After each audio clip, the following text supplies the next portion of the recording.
अस्सलामुअलैकुम, welcome to ADL academy. मैं हूं अदील।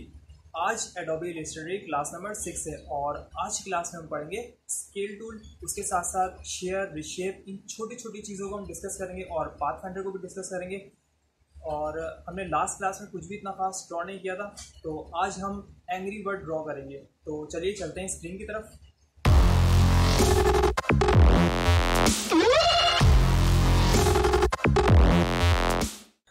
स्केल टूल के लिए मैंने यहाँ पर कोई भी ऑब्जेक्ट बना लिया।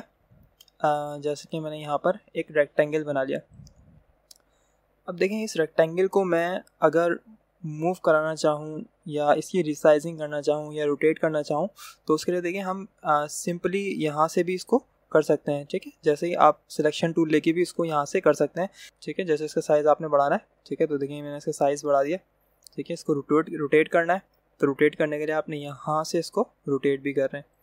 ये सब जो है इसके लिए एक यहाँ पर हमें स्केल टूल भी दिया हुआ है। तो स्केल टूल के लिए देखें यहाँ पर आप आएंगे, ये देखिए ये है स्केल टूल। ठीक है, अब देखिए यहाँ पर एक छोटा सा बटन बना हुआ है, आप इस पर प्रेस करके रखेंगे क्लिक, तो इसके अंदर और भी टूल हैं जिसमें शेयर टूल और रिशेप टूल भी है। स्केल टूल जो है इसकी शॉर्टकट की देखिए यहाँ पर ब्रैकेट में एस लिखा हुआ है, तो इसकी शॉर्टकट की एस है।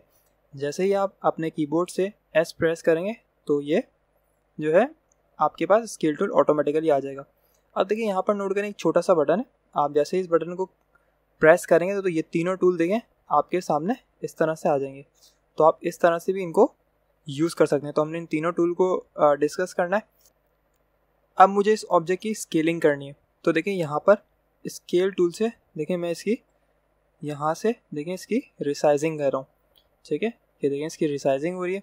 जितना आपको बड़ा या छोटा करना आप इससे भी रिसाइजिंग कर सकते हैं।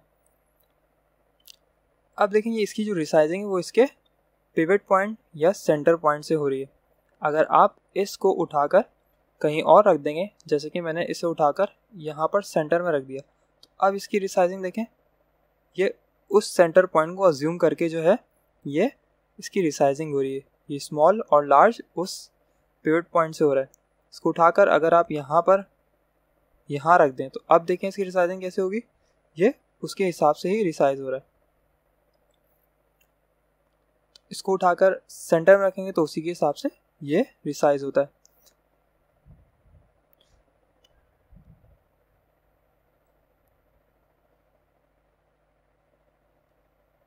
तो स्केल टूल का जो है ये बहुत ही आसान है, जो कि हम इसको पहले भी यूज़ कर चुके हैं। ठीक है, इसको हम जो है यहाँ से भी इसको यूज़ कर सकते हैं, लेकिन यहाँ पे स्केल टूल है तो इससे यहाँ से भी आप इसको यूज़ कर सकते हैं। उसके अलावा आप अगर शिफ्ट प्रेस कर लेंगे तो जैसे कि मैंने आपको पहले बताया था कि ये जो है एक कंट्रोल्ड वे में, एक कंस्ट्रेंट वे में जो है ये रिसाइज होगा। ये देखें,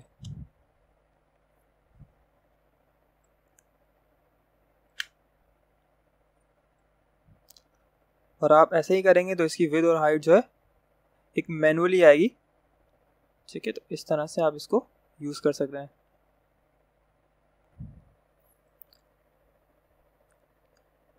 अब शेयर टूल को यूज़ करने के लिए आपने क्या करना है, अब देखिए मैंने यहाँ से लिया शेयर टूल। ठीक है, और शेयर टूल लेने के बाद देखें अभी क्या हो रहा है, ये जो है अपने जो पिवट पॉइंट है वहाँ से जो है इसकी जो शेप है देखें वो बिल्कुल चेंज होती जा रही है। देखें इस तरह से आप इसको यूज़ कर सकते हैं। उसके अलावा कंट्रोल Z करके अंडू कर लिया। अब इसके मैंने कोई पॉइंट सेलेक्ट करना है, जैसे कि मैंने इसके ये 2 पॉइंट सेलेक्ट कर लिया। ठीक है, यहाँ से मैंने इनको सिलेक्ट कर लिया और सिलेक्ट करने के बाद अब मैं जो है शेयर टूल पे आया, तो इन दोनों पॉइंट पे 7 फर्क हो रहा है। क्यों? क्योंकि मैंने इनको स्टार्ट में सिलेक्ट कर लिया था। ये देखिए इस तरह से इनकी शेप्स जो आप चेंज कर सकते हैं।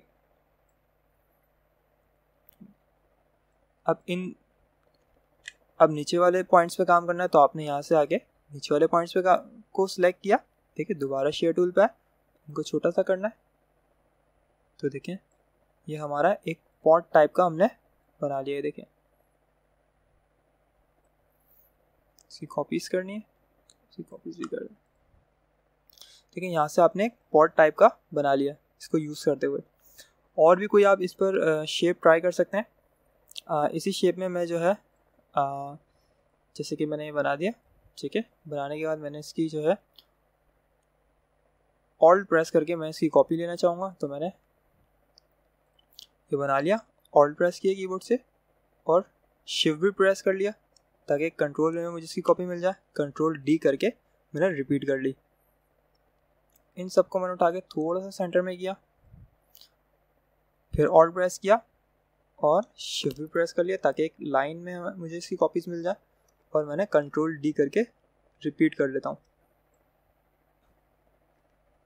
कंट्रोल डी करके मैं रिपीट कर रहा हूँ, ठीक है। अब देखें, मैंने फिर से शेयर टूल यूज़ करना है, तो मैंने यहाँ से इन ऑब्जेक्ट्स के ये वाले पॉइंट्स को मैंने सिलेक्ट कर लिया। सिलेक्ट करने के बाद मैं शेयर टूल पे आया और शेयर टूल पे आने के बाद देखें यहाँ से आप इनको चेंज भी कर सकते हैं। देखें तो देखें इसी तरह फिर मैं यहाँ पर आया, इनके पॉइंट सेलेक्ट किए और दोबारा शेयर टूल पे आने के बाद मैंने ये देखिए इस तरह से आप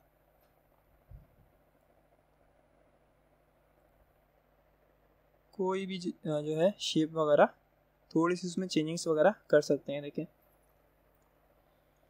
कंट्रोल Z कर रहा हूँ मैंने इन सबको सिलेक्ट कर लिया, ठीक है। इन सबको सिलेक्ट करने के बाद मैंने फिर से शेयर टूल दिया, ठीक है। और शेयर टूल देने के बाद अभी देखें मैं इसको चेंज कर रहा हूँ, तो देखें किस तरह 3D टाइप का मेरा लोगो, एक लोगो टाइप का बना हुआ है। तो देखें किस तरह से 3D टाइप का हो रहा है। इस तरह से आप किसी भी बने हुए ऑब्जेक्ट को 3D टाइप का भी बना सकते हैं। देखें किस तरह एक फ्लोर टाइप का ये लग रहा है। देखें इस तरह से आप इस वाले टूल को यूज़ कर सकते हैं। इसके बाद टूल है रीशेप टूल, तो मैं कंट्रोल Z किया, ठीक है।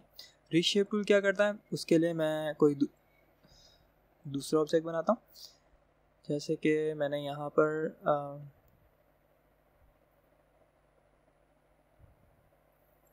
सी रेक्टेंगल को ले लिया, ठीक है। और रेक्टेंगल को लेने के बाद मैंने यहाँ पर एक रेक्टेंगल टाइप का बना दिया, ठीक है। मुझे इसकी जो है फिल नहीं चाहिए, तो मैंने फिल पे क्लिक किया और यहाँ पे ये कर दिया। लेकिन आउटलाइन चाहिए, तो इसकी आउटलाइन बनी हुई है, सही। यहाँ पर आउटलाइन आ रही है, तो आउटलाइन बनी हुई है। थोड़ा सा मैं इसको जूम कर लेता हूँ ताकि हमें यहाँ से नज़र आए कि हम क्या इसके अंदर क्या चेंजिंग्स कर रहे हैं। अब देखें ये जो है रीशेप टूल क्या करता है, इसकी जो शेप है उसको रीशेप करता है। हम उसके अंदर चेंजिंग्स कर सकते हैं। जैसे कि मैंने इस पर क्लिक किया, ठीक है। अब देखिए इसकी नोट्स को सिलेक्ट करना है, तो मैंने यहाँ से आगे इसकी नोट्स को सिलेक्ट कर लिया, ठीक है। और यहाँ पर आ गया, ठीक है। तो देखें किस तरह से इसको अभी इस वजह से इसको मूव कर रहे होंगे, इसकी चारों नोट सिलेक्ट हैं। इसकी ये वाली नोट को सिलेक्ट कर लिया, ठीक है। इसको जो है मैंने रीशेप करना है, तो अब मैं आके यहाँ पर रीशेप टूल पे आ गया। तो देखें किस तरह से इसको चेंज कर रहा है। इस तरह मुझे यहाँ पे भी नोट चाहिए, इसके बिल्कुल यहाँ पर, तो मैंने क्लिक किया, नोट आ गई, ठीक है। और इसको भी मैंने ये इस तरह से आप अपने ऑब्जेक्ट्स को जो है वर्क कर सकते हैं।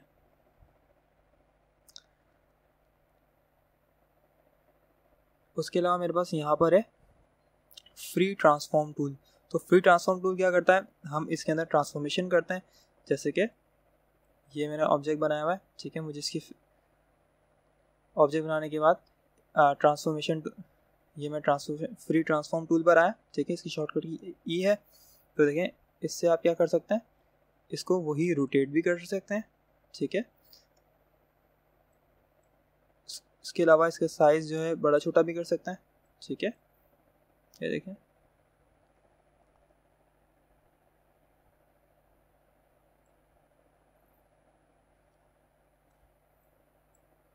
इसके सेंटर पॉइंट चेंज करके इसमें भी वही सब कर सकते हैं जो हम उसमें करते थे। अब हम डिस्कस करेंगे शेप बिल्डर टूल। तो शेप बिल्डर टूल के लिए मैंने यहाँ पर जैसे कि यहाँ पर कोई ऑब्जेक्ट बना लिया। इस ऑब्जेक्ट का जो है मुझे कलर चाहिए। मैं पहले भी कलर सेलेक्ट कर सकता हूँ, यानी जो भी मैं ऑब्जेक्ट बनाऊँगा उसके अंदर कौन सा कलर आना चाहिए।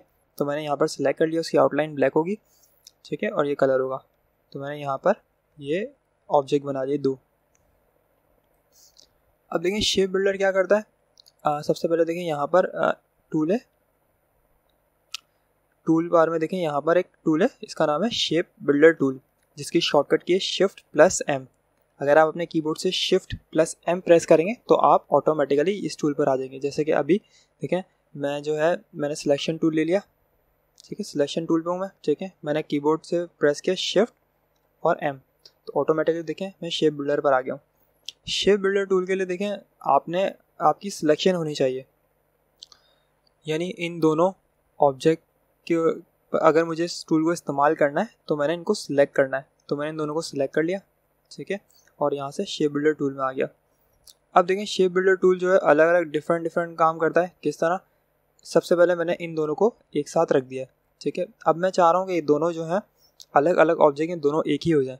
तो अभी देखें मैंने सिर्फ एक ऑब्जेक्ट को सिलेक्ट किया हुआ है और अब मैं शेप बिल्डर टूल यूज़ कर रहा हूँ, तो देखें ये नहीं यूज़ हो रहा, सही है। तो इसको यूज़ करने क्या करना है, आपने दोनों ऑब्जेक्ट को सबसे पहले सिलेक्ट करना है, अब शेप बिल्डर टूल यूज़ होगा, ठीक है। तो देखें इन दोनों को मैंने एक करना है, तो देखें यहाँ से मैंने क्लिक किया, क्लिक करके मैंने छोड़ा नहीं बल्कि इसको यहाँ पर ड्रैग करके लाकर और छोड़ दिया, तो दोनों देखें आपस में एक ही ऑब्जेक्ट हो गए।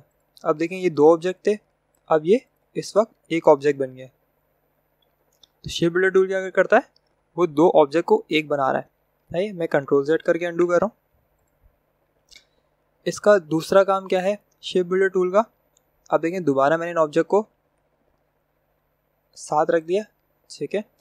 अब मैं शेप बिल्डर टूल लेकर देखें यहाँ पर आप नोट करें प्लस का साइन आ रहा है, यानी आप इन दोनों को सिलेक्ट करने के बाद, ठीक है, अभी मैंने सिलेक्ट नहीं किया तो देखें ये काम नहीं कर रहा है। तो पहले इन दोनों को सिलेक्ट करना है और सिलेक्ट करने के बाद आपने शेप बिल्डर टूल लिया, सही है, और शेप बिल्डर टूल लेने के बाद देखें अगर मैं इस तरह करता हूँ तो ये दोनों आपस में वेल्ड हो जाएंगे, यानी दोनों आपस में एक ही ऑब्जेक्ट हो जाएंगे। मैंने Ctrl+Z कर लिया, सिलेक्शन हुई भी है।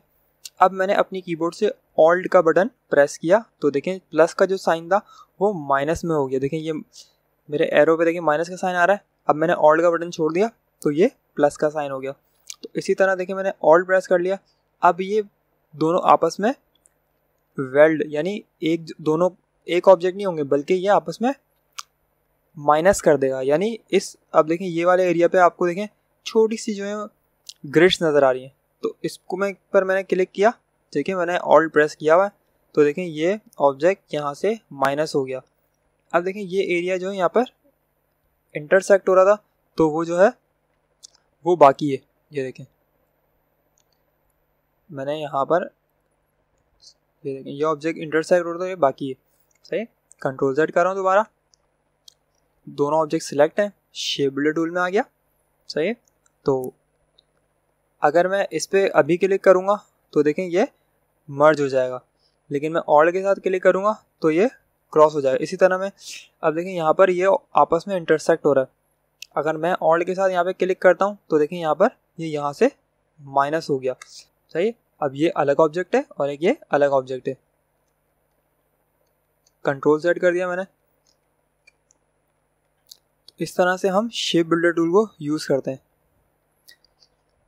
इसके अलावा देखिए हमारे पास एक यहाँ पर विंडो में आएंगे और विंडो में आकर आप पाथ फाइंडर के पैनल को ओपन कर लेंगे। देखिए मैं यहाँ पर आया,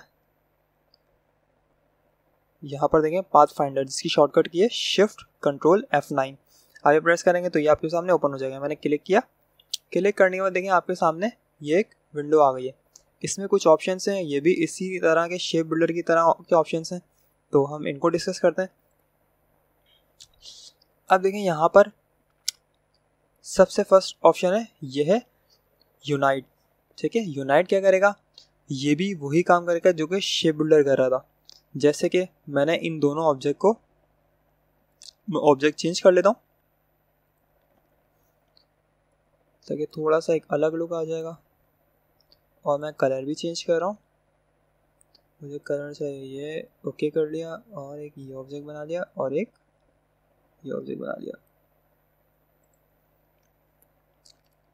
अब देखें इन दोनों को मैंने सिलेक्ट कर लिया और सिलेक्ट करने के बाद मैंने इस पर क्लिक कर दिया, तो जैसे ही मैंने इस पर क्लिक किया तो देखें इसने भी वही काम किया जो कि शेप बिल्डर से हम कर रहे थे, इन दोनों को आपस में वेल्ड कर दिया, दोनों एक ही ऑब्जेक्ट हो गए। अब ज़रूरी नहीं है कि आप दो ऑब्जेक्ट पे काम करें, आपके पास बहुत सारे ऑब्जेक्ट हैं तो उन पे भी काम कर सकते हैं। जैसे कि ये ऑब्जेक्ट है, मैंने ऑल्ट प्रेस किया और इसकी अलग अलग कॉपीज़ ले ली। इन सबको मैंने सिलेक्ट करना है, मैंने इन सबको सिलेक्ट कर लिया और यहाँ पे आके यूनाइट कर दिया, तो देखें ये हमारे पास एक ही ऑब्जेक्ट हो गया, ये आपस में वेल्ड हो गए। इस तरह से आप इनको वेल्ड कर सकते हैं। इसके बाद सेकंड ऑप्शन यहाँ पे है माइनस फ्रंट, यानी ये भी उसी तरह जो हम ऑल्ट का बटन प्रेस करके शेप बिल्डर में करते हैं वही काम करेगा। यहाँ पे और थोड़ा कलर डिफरेंट कर लेता हूँ।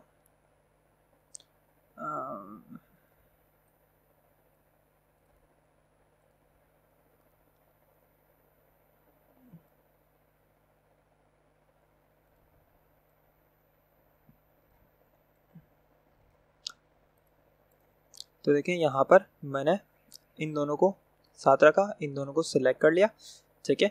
और सिलेक्ट करने के बाद मैंने क्या किया, यहाँ पर क्लिक कर दिया, ठीक है। जैसे ही क्लिक किया तो देखें इसने क्या किया, इसमें से अब देखें जो यहाँ पर बता रहा है कि माइनस फ्रंट, यानी जो भी फ्रंट पे ऑब्जेक्ट होगा उसमें से माइनस हो जाएगा, ठीक है। इसमें देखिए बता रहा है माइनस फ्रंट, यानी फ्रंट वाला माइनस हो जाएगा, ठीक है। कंट्रोल Z किया, कंट्रोल Z। अब देखें फ्रंट पे हमारे पास ये ऑब्जेक्ट है, ठीक है, ये वाला ऑब्जेक्ट है, तो आप इसको जैसे भी यहाँ पर रख दें तो देखें ये उस ऑब्जेक्ट के अंदर से माइनस हो जाएगा। दोबारा मैंने दोनों को सिलेक्ट करना है, ठीक है, मैंने दोनों को सिलेक्ट कर लिया, तो देखें ये माइनस हो गया और माइनस होके वो यहाँ से चला गया, तो देखें एक आपको शेप बनी हुई मिल गई है। देखिए और भी आप अलग अलग किस्म की इनको यूज़ करते हुए शेप बना सकते हैं। अभी आपको थोड़ा सा बोरिंग टॉपिक लग रहा होगा, लेकिन जब हम इसमें जो है अलग अलग लोगोज बनाएंगे तो बहुत ही इंटरेस्टिंग और बहुत ही काम का ऑप्शन है जिसका बहुत ज़्यादा यूज़ होता है इसमें। उसके अलावा देखें थर्ड ऑप्शन जो है ये क्या करता है, ये है इंटरसेक्ट।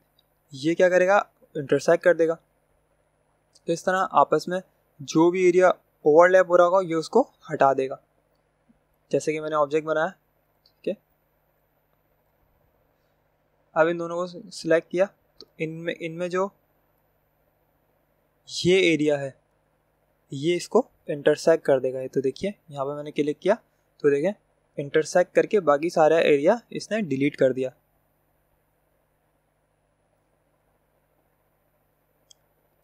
कंट्रोल Z करके दोबारा मैं यहाँ पर आ गया, सही।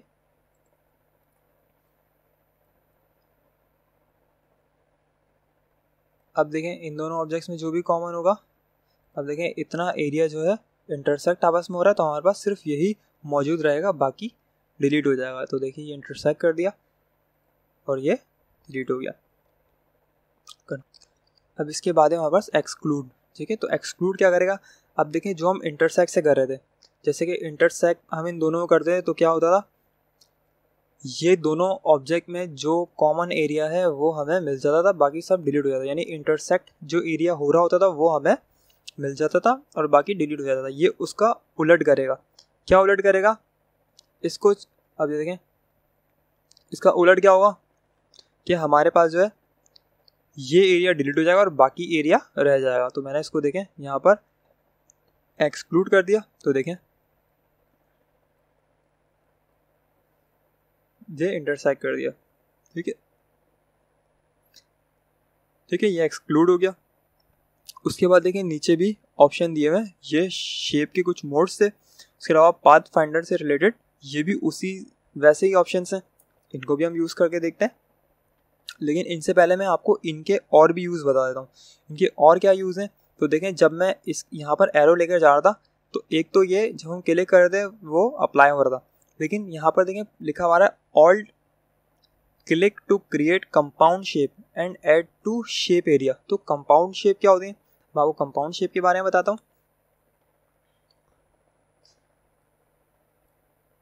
यहाँ पर मैंने दूसरा ऑब्जेक्ट बनाता हूँ, फिर मैं थोड़ा सा कलर डिफरेंट कर लेता हूँ।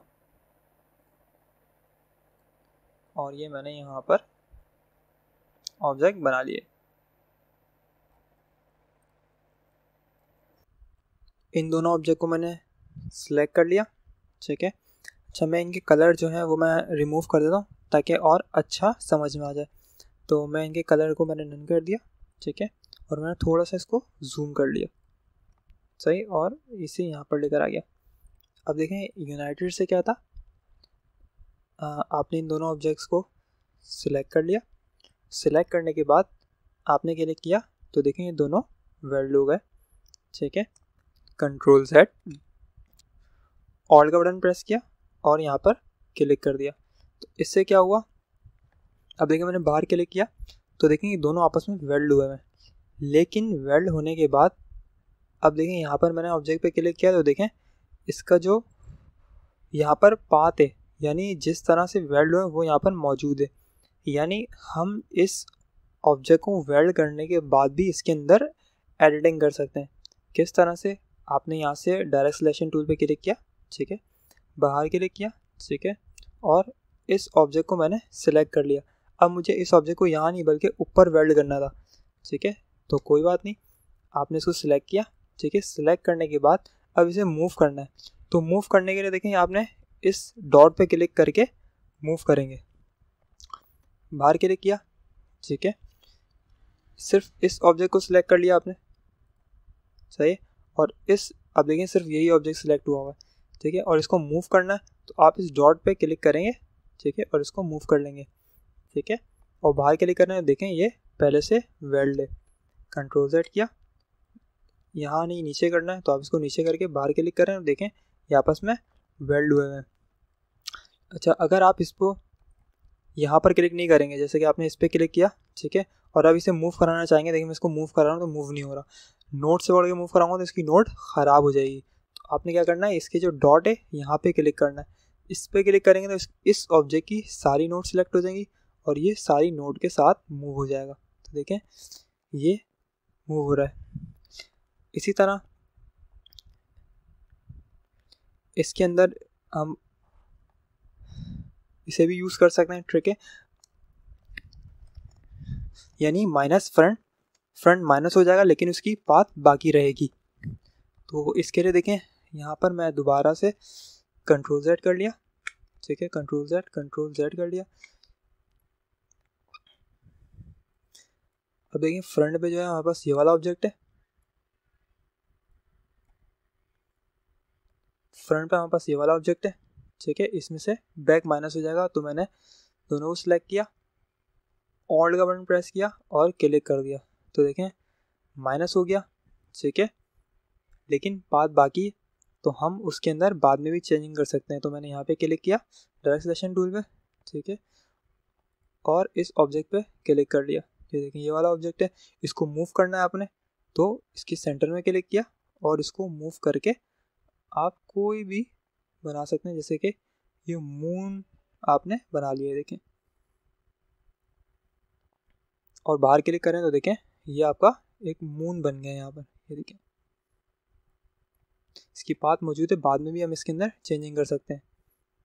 ये देखें यहाँ पर आया डायरेक्ट सिलेक्शन टूल में, इस ऑब्जेक्ट पे क्लिक किया, क्लिक करने के बाद थोड़ा सा इसको थिक करना चाह रहे हैं तो इसको थिक कर दिया, फिर बाहर क्लिक करें तो देखें बाद में भी हम इसके अंदर एडिटिंग कर रहे हैं। उसके अलावा अगर आपने इसके अंदर अब एडिटिंग कर ली है, ठीक है, अब आप चाह रहे हैं कि पहले मैंने ऑल्ट करके क्लिक किया था, अब मैं इसको परमानेंटली तौर पर इसको वैसा करना चाह रहा हूँ, तो आप क्या करेंगे, इसका पाथ को ख़त्म करना चाह रहे हैं तो उसके लिए आप क्या करेंगे, यहाँ पर देखें बटन, जब हम ऑल्ट करके इन तीनों ये चारों बटन पर हम क्लिक करते हैं तो क्या होता है, इसकी पाथ मौजूद रहती है। ये काम वही करते हैं लेकिन इनकी पाथ मौजूद होती है। और अब आप इसकी पाथ को आपने एक परमानेंट सेट कर लिया, अब उसको आप अप्लाई करना चाह रहे हैं तो आप एक्सपेंड कर दें तो उसकी पाथ अब गायब हो गई। और ये जब हम बगैर ऑल्ट के इसमें क्लिक करते थे तो अप्लाई होता था, तो वैसे ही इसके अंदर अप्लाई हो गया, देखें, ठीक है। इसी तरह इसके अंदर इंटरसेक्ट भी है, ठीक है, और इसी तरह इसके अंदर एक्सक्लूड भी है, तो आप इन दोनों को भी इसी तरह यूज़ कर सकते हैं। इसके बाद देखिए यहाँ पर दिया हुआ पाथ फाइंडर। अब पाथ फाइंडर के लिए सबसे पहले इसके अंदर है डिवाइड, ठीक है, ये देखें यहाँ पर है डिवाइड, ठीक है, तो डिवाइड क्या करेगा, मैंने इसको डिलीट कर दिया। और अब देखिए नीचे पाथ फाइंडर के नीचे ऑप्शन है फर्स्ट है डिवाइड। ठीक है, तो डिवाइड के लिए देखिए मैं यहाँ पर ऑब्जेक्ट बना दिए। ठीक है, ये ऑब्जेक्ट बना दिए।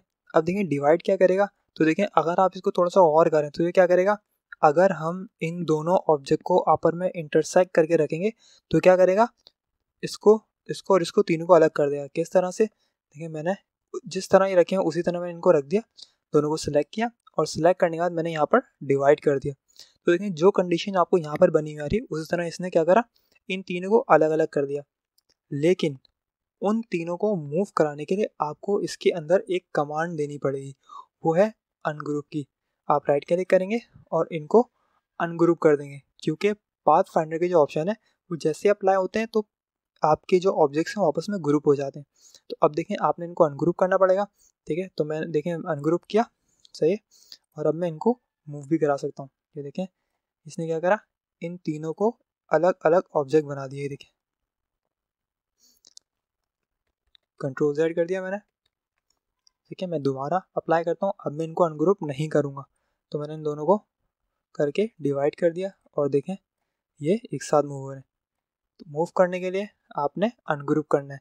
उसकी शॉर्टकट की कंट्रोल शिफ्ट G है। आपने कीबोर्ड से अपने कंट्रोल शिफ्ट और G प्रेस किया तो ये आपस में ऑटोमेटिकली अनग्रुप हो गए। देखें कंट्रोल शिफ्ट G मैंने प्रेस किया, ये अनग्रुप हो गए।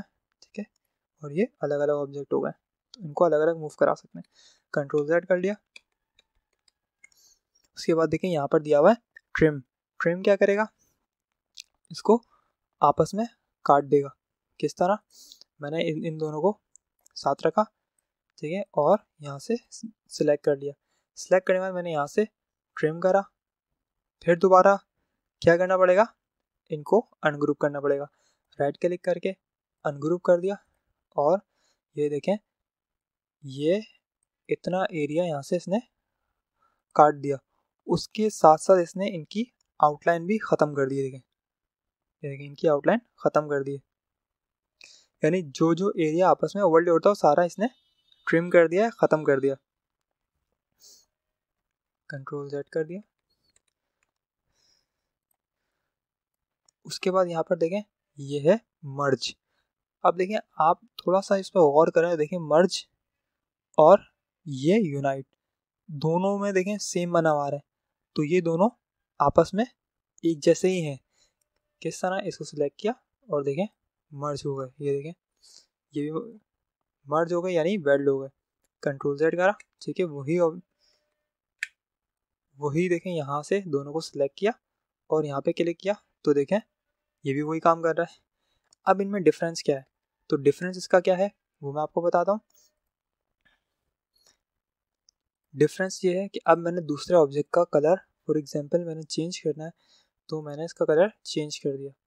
ठीक है, और अब मैं यहाँ पर इसे अप्लाई करूँगा, तो मैंने दोनों को सिलेक्ट किया और सिलेक्ट करने के बाद मैंने इनको आपस में मर्ज किया। अब मैंने मर्ज का बटन प्रेस नहीं किया। अब देखें जैसे ही मैं मर्ज कर रहा हूँ तो देखें पहले और अब में क्या डिफरेंट था।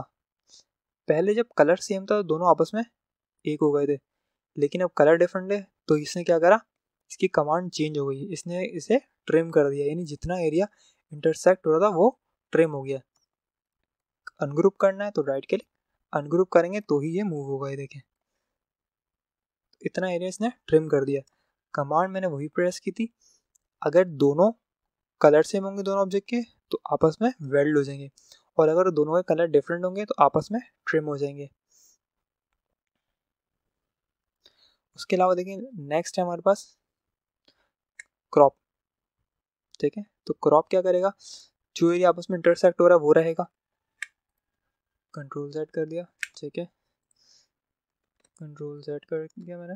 ठीक है, अब ये दोनों अलग अलग ऑब्जेक्ट हैं, इन दोनों को सिलेक्ट कर लिया। सिलेक्ट करके मैंने यहाँ पर क्रॉप कर दिया, तो देखिए जो इंटरसेक्ट हो रहा था वो एरिया बाकी रहा, लेकिन इसकी पाथ मौजूद है। उसके बाद यानी इंटरसेक्ट की तरह है, लेकिन हमें एक एक्स्ट्रा पाथ ये देगा साथ में। उसके अलावा इसके बाद है आउटलाइन। ठीक है, आउटलाइन क्या करेगा, हमारे सिर्फ ऑब्जेक्ट की आउटलाइन बाकी रहेगी। जैसे कि दो ऑब्जेक्ट हैं, तो कोई भी अप्लाई नहीं हुआ और मैंने इनको आपस में यहाँ रख दिया। और इन दोनों को सिलेक्ट कर दिया तो देखें यहाँ पर क्या करेगा, ये इनकी आउटलाइन रहेंगी और इसकी जो है ये देखें इसकी फिल हटा के इसने हमें आउटलाइन दे दी है। मैं जूम कर रहा हूँ तो देखें सिर्फ आउटलाइन आ गई है।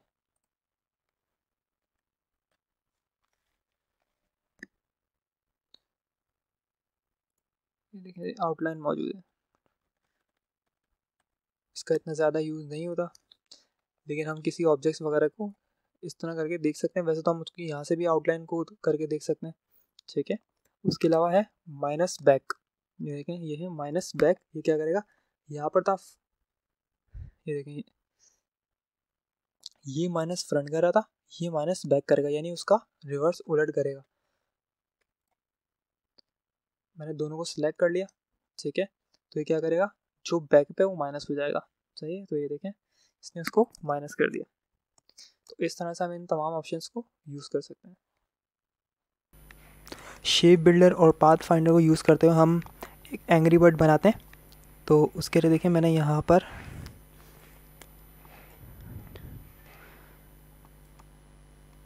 एक सर्कल बना लिया, ठीक है। सर्कल बनाने के बाद मैंने यहाँ पर थोड़ा सा मैंने इसको ये कर दिया, ठीक है। और इसी की मैंने एक कॉपी ले लेनी है। मैंने इसकी कॉपी भी ले ली साथ में, कंट्रोल Z। कॉपी नहीं कोई बात नहीं, ऑल्ट प्रेस किया, आप देखें कॉपी का निशान आ गया। अब ये इसकी कॉपी आ गई। थोड़ा सा मैं इसको जूम कर लेता हूँ। अब मुझे इसको रोटेट करना, तो मैंने यहाँ से रोटेट टूल लिया, ठीक है। और इसको मैंने थोड़ा सा रोटेट कर दिया। इसको भी मैंने रोटेट करना है, तो मैंने इस पर क्लिक किया और रोटेट टूल लेकर इसको भी मैंने रोटेट कर दिया।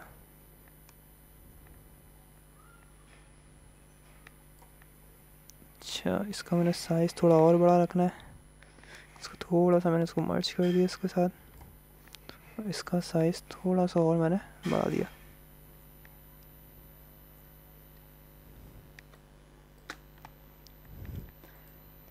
अब मैंने इन सबको आपस में मर्ज करना है या वेल्ड करना है, तो मैंने यहाँ से इसको वेल्ड कर दिया। अच्छा, वेल्ड करने के बाद मैं इसकी थोड़ी सी शेप को एडजस्ट कर देता हूँ। तो यहाँ से मैं डायरेक्ट सिलेक्शन टूल लिया, और डायरेक्ट सिलेक्शन टूल लेकर मैं इसको थोड़ा सा एडजस्ट कर देता हूँ कि ये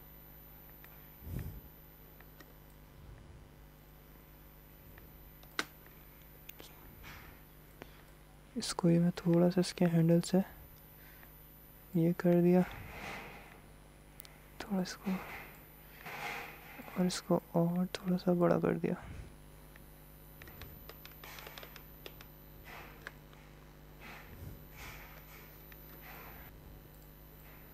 इस नोट को सिलेक्ट किया, थोड़ा सा इसको मैंने अंदर की तरफ कर दिया।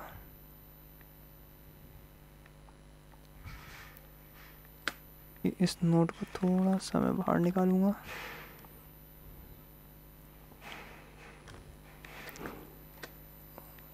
और ये सारे नोट्स को मैं थोड़ा सा ऊपर खींच के लेके जाऊंगा।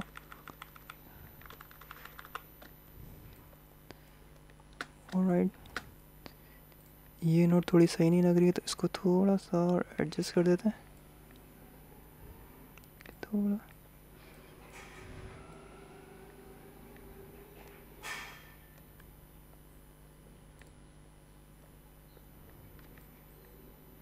बेहतर है। अच्छा, हमारे पास इसका फेस जो है वो तकरीबन रेडी हो गया, ठीक है। और अब मैंने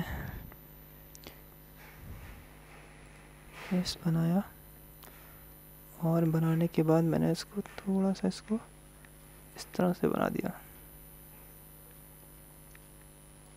इसको थोड़ा सा मैंने ऊपर कर लिया, थोड़ा सा मैं नीचे कर देता हूँ। और अब मैंने क्या करना है, इन दोनों को सिलेक्ट किया, सिलेक्ट करके अब शेप बिल्डर से मुझे ये एरिया नहीं चाहिए, तो मैंने ऑल्ट प्रेस किया और इस पर क्लिक कर दिया, ठीक है। मेरे पास ये एरिया भी बन गया, अच्छा ये मैं थोड़ा सा जो है मैं इस एरिया को और नीचे करता हूँ।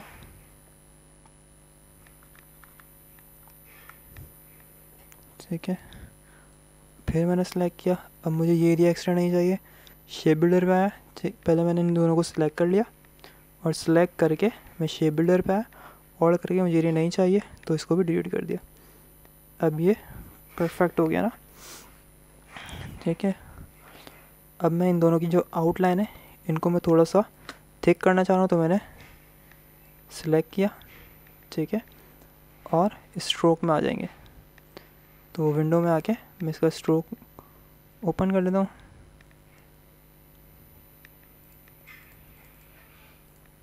स्ट्रोक में आ गए और इसका जो स्ट्रोक का साइज़ है वो भी 1 हुआ हुआ है। मैंने इसको 3 करा, इंटर किया, ओके कर दिया। ठीक है, अब ये बेहतर लग रहा है। सही। अच्छा, इसके अंदर मैं करता हूँ कलर ब्राउन।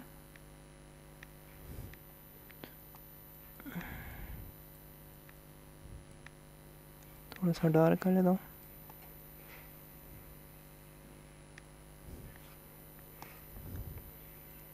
ओके कर दिया, ये कलर इसके अंदर हो गया। ये इसको हम वाइट ही रहने देते हैं। अच्छा, अब हमने इसका बाकी एरिया बनाना है, तो उसके लिए मैं यहाँ कॉर्नर पर आ गया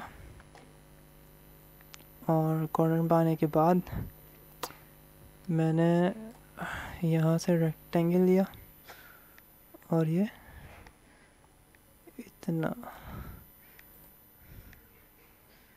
अच्छा, पहले इसको यहाँ पे देख लेते हैं, थोड़ा सा और बड़ा कर लेते हैं इसको। परफेक्ट। अच्छा, अब मैं यहाँ पर मुझे इसके सेंटर में 2 नोड चाहिए, तो मैं आऊँगा पेन टूल पे, इसको जूम कर लेता हूँ। इसकी यहाँ नोड ले ली और एक मैंने पेन टूल से यहाँ नोड ले ली।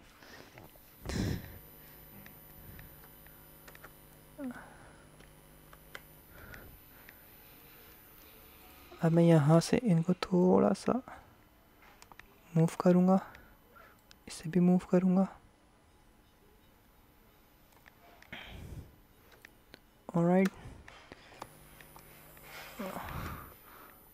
और अब इसे और शिफ्ट के साथ इसे, इनको मैं ऊपर की तरफ लेकर जाऊँगा और इसका जो कलर है वो मैं ब्लैक कर दूँगा।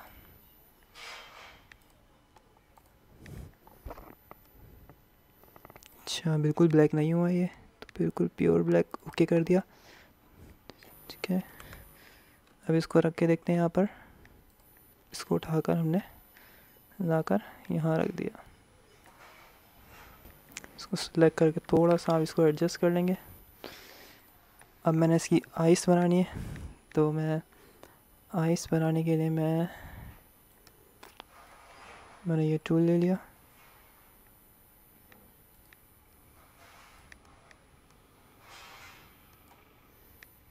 ठीक है, और ये लेने के बाद मैंने इसकी फिल जो है वो ये कर दी है। इसके अलावा मैं इसकी कॉपी ले लेता हूँ, तो ये मैंने इसकी कॉपी ले ली और इसको मैंने छोटा कर दिया।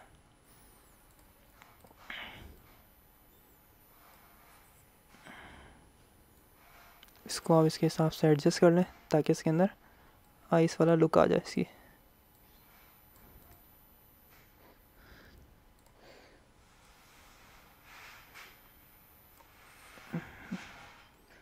थोड़ा सा और छोटा कर देता हूँ।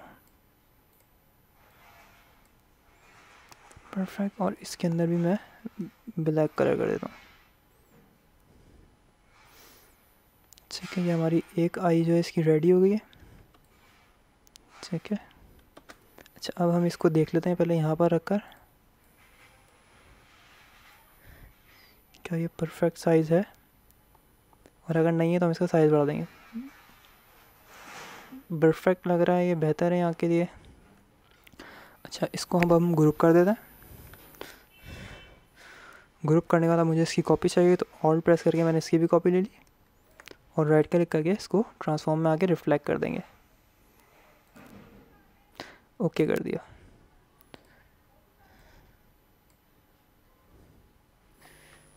ठीक है, इन दोनों को एडजस्ट किया और इनको भी मैंने कंट्रोल जी करके ग्रुप कर दिया।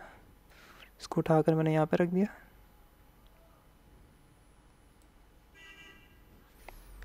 ठीक है, और अब इसकी मुझे फिल जो है वो वाइट चाहिए, तो मैंने इसमें आकर वाइट फिल करके ओके कर दिया। अच्छा, इन ऑब्जेक्ट जो हैं अब मैं इनको अनग्रुप कर लेता हूँ, कंट्रोल शिफ्ट जी, ये अनग्रुप हो गए। इसको भी अनग्रुप कर लेते हैं और इसको भी अनग्रुप कर लेते हैं, कंट्रोल शिफ्ट जी करके। अब इसका और शिफ्ट के साथ इसका कलर मुझे ब्लैक चाहिए, तो मैंने ब्लैक करके ओके कर दिया। परफेक्ट। और अब मैंने इसकी नोज़ डिज़ाइन करनी है, तो नोज़ के लिए मैं यहाँ पर आऊँगा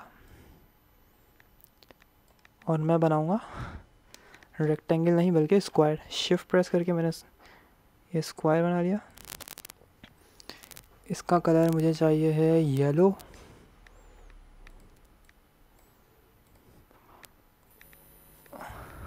अच्छा, इसका जो स्ट्रोक है मुझे चाहिए, अब मुझे इसका स्ट्रोक जो है वो 2 चाहिए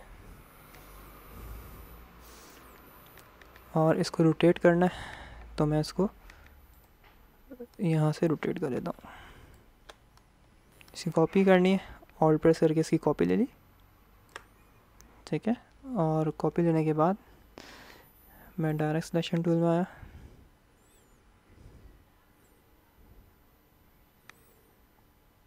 इस वाली नोट को पकड़ के कंट्रोल Z, सिर्फ इस वाली नोट को सिलेक्ट किया और इसको उठाकर एडजस्ट कर देंगे।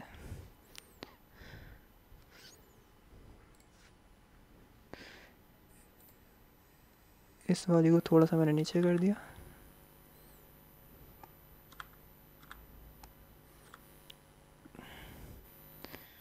ठीक है, और ये थोड़ा सा इसको आप सेट कर लें।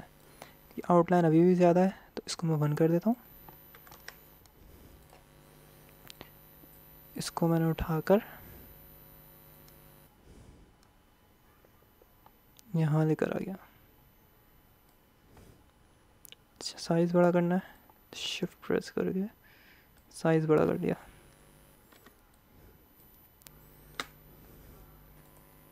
इसे थोड़ा सा मैं बड़ा कर लेता हूँ। थोड़ी सी नोट बाहर निकाल ली।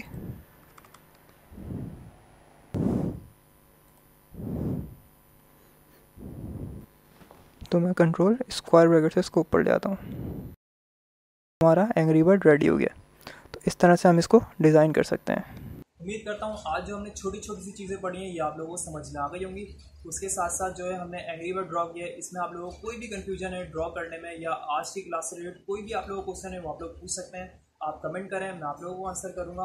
अगर चैनल सब्सक्राइब नहीं किया तो चैनल को सब्सक्राइब कर लें और वीडियो पसंद आई तो उसे लाइक करें और शेयर भी कर दें।